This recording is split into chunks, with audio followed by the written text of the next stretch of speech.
That we've got everything set up, it's time to do game rounds. Game rounds consist of several phases which need to be taken in order.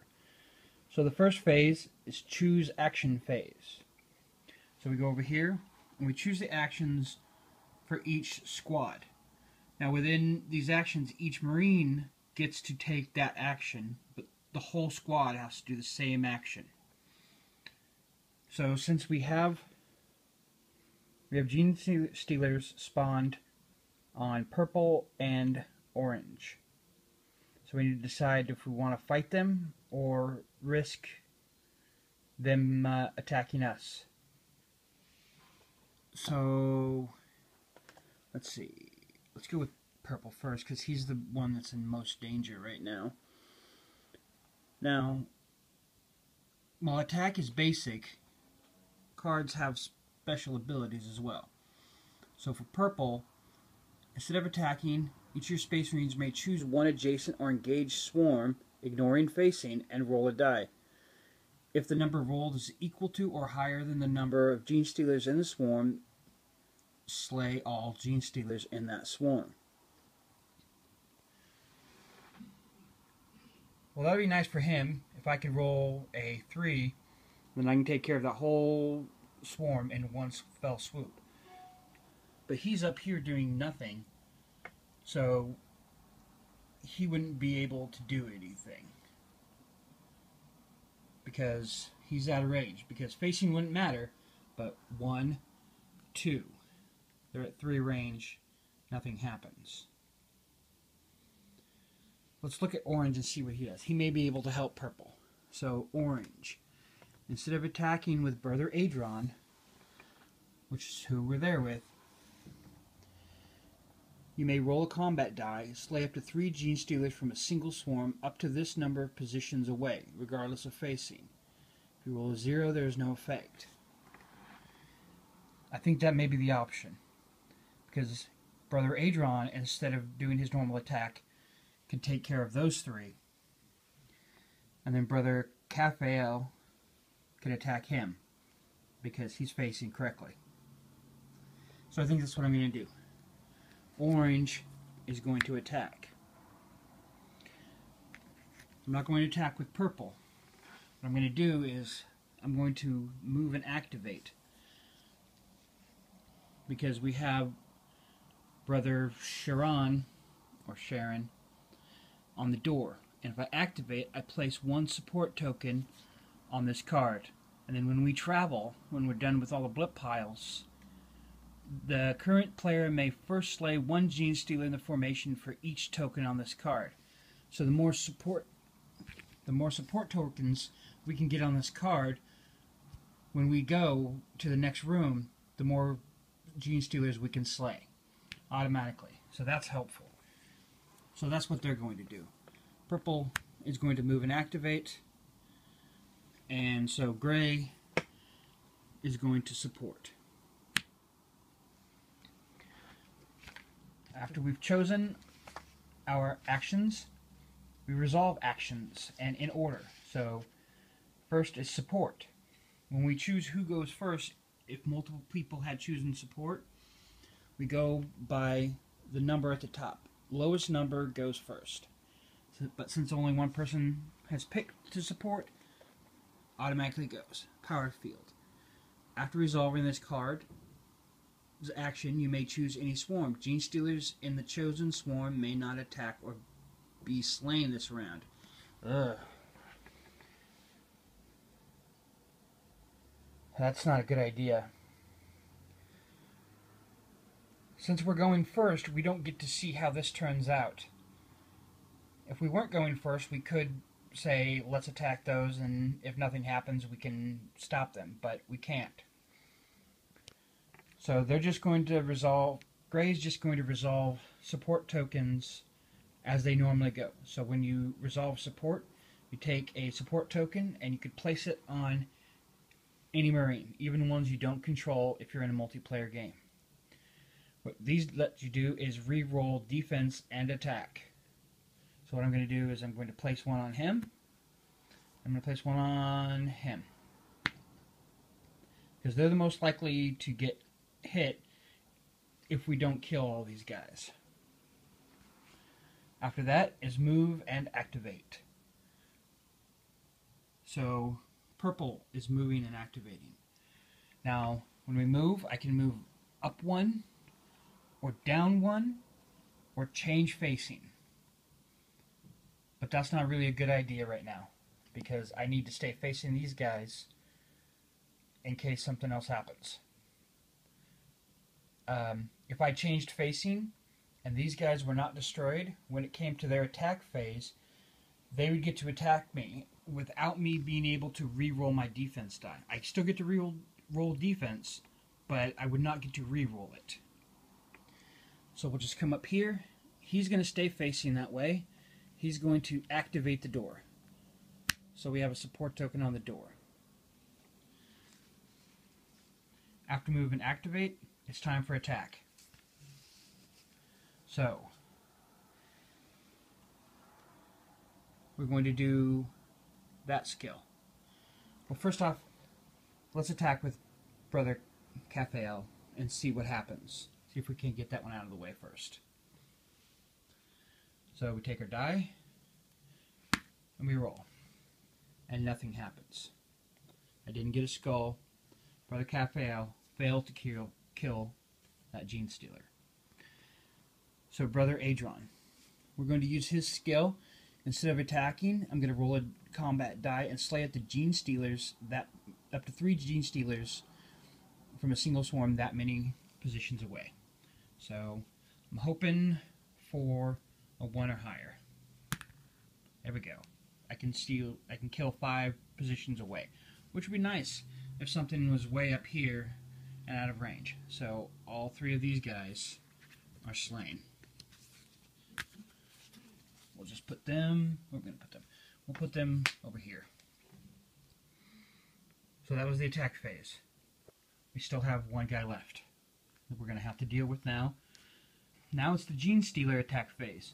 Starting with swarms at the top left, if available, a formation, Marine players being attacked roll the die.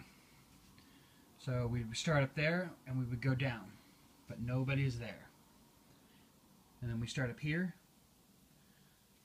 and we go down until we get to Brother Adron.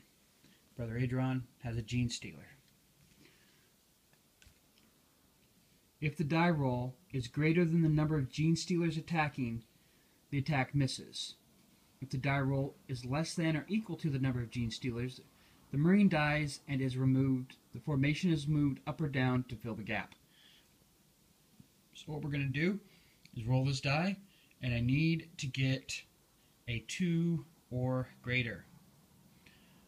1 and 0 means dead Brother Adron. So let's see what we get.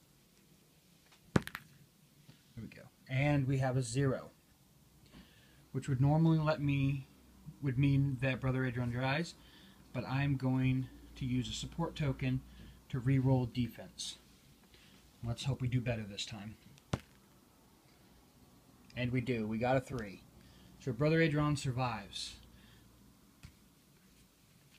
After the Genestealer attack phase, we have the event phase.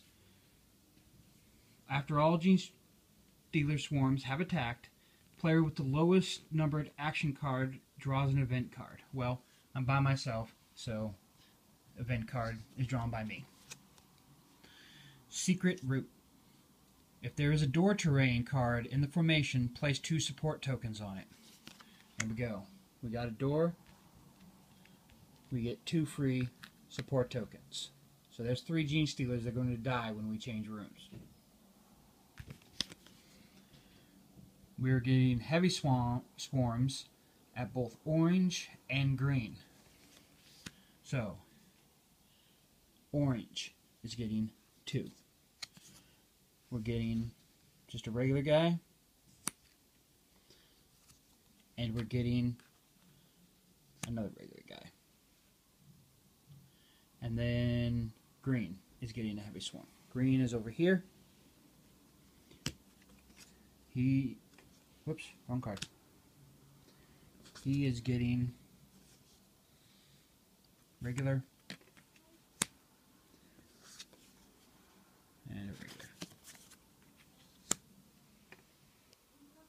I did that a little out of order. What you're supposed to do is first resolve any special text, and that's sort of a sub-phase within that phase. After that, that's for special abilities and stuff like that. After that is spawning and movement. We spawn, and then we move. So we may spawn things that then move.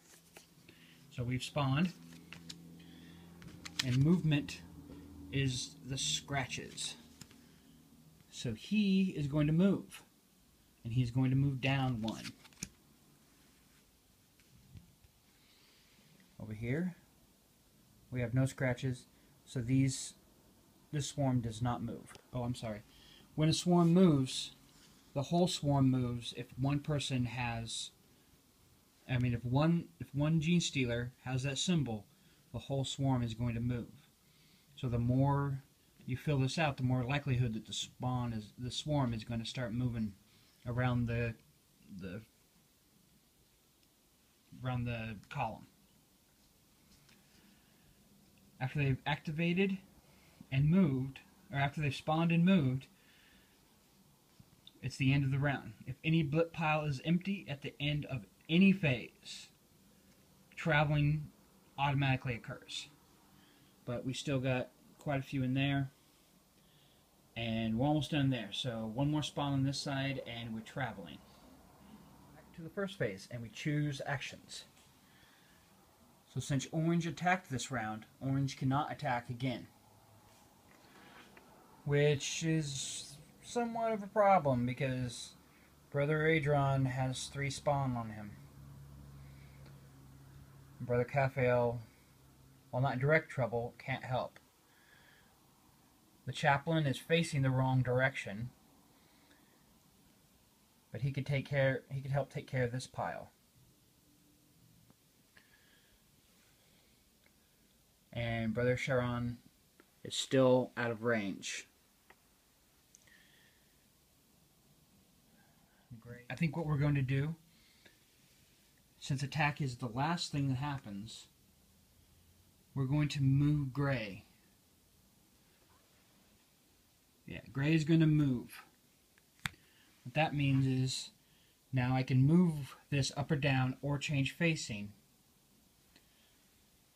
But if I move him up, that automatically moves him down. That's going to put him in range. So purple can attack, which leaves orange to, I think they're going to support. We're going to need support tokens out here. So we've chosen. Now it's time to resolve. Support first. Orange is special. If I can focus. After resolving this card's action, place a support token on a swarm. Any Space Marine may spend this support token to reroll an attack roll or a defend roll in which this swarm participates. If the swarm is destroyed, discard the support token. Okay, so they each get their same thing. They get to place each of them get to place 1 support token on someone. I think he's going to get 1, and he's going to get another. I don't want him to die. Now we resolve the card. We place 1, and we put it on a swarm. I think this swarm is going to be the best one to do it on. We get to reroll an attack and a defend against them. Now that we've done support, it's move and activate, which means Gray. Gray is going to move. Oh, I'm sorry, wrong Gray. Gray is going to move up 1.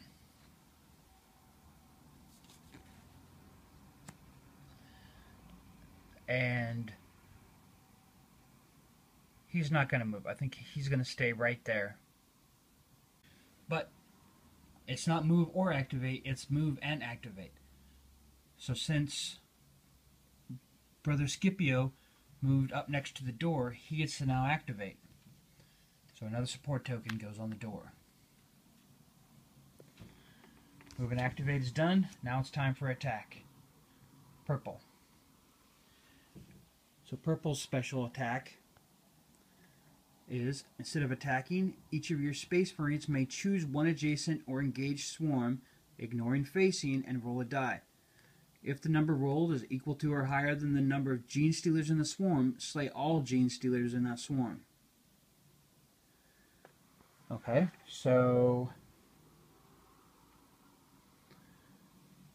I think instead of doing regular attacks, they're going...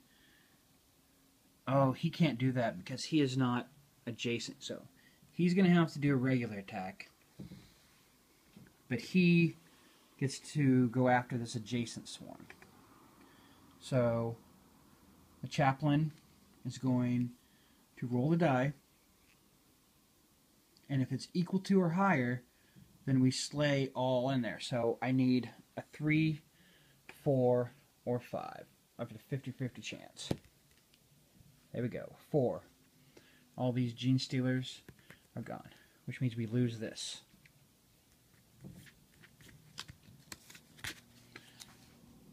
Into the discard. Now, Brother Sharon is going to do a regular attack.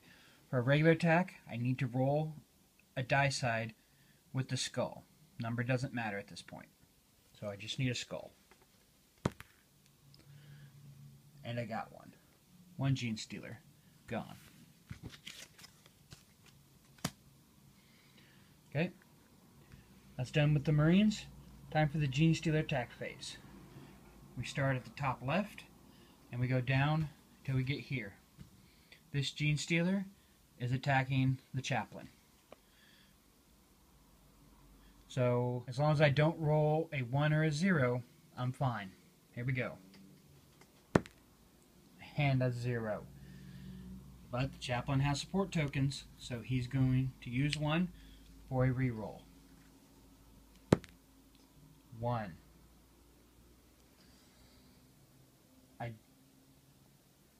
I'm thinking I can keep using support tokens. I don't think there's a limit.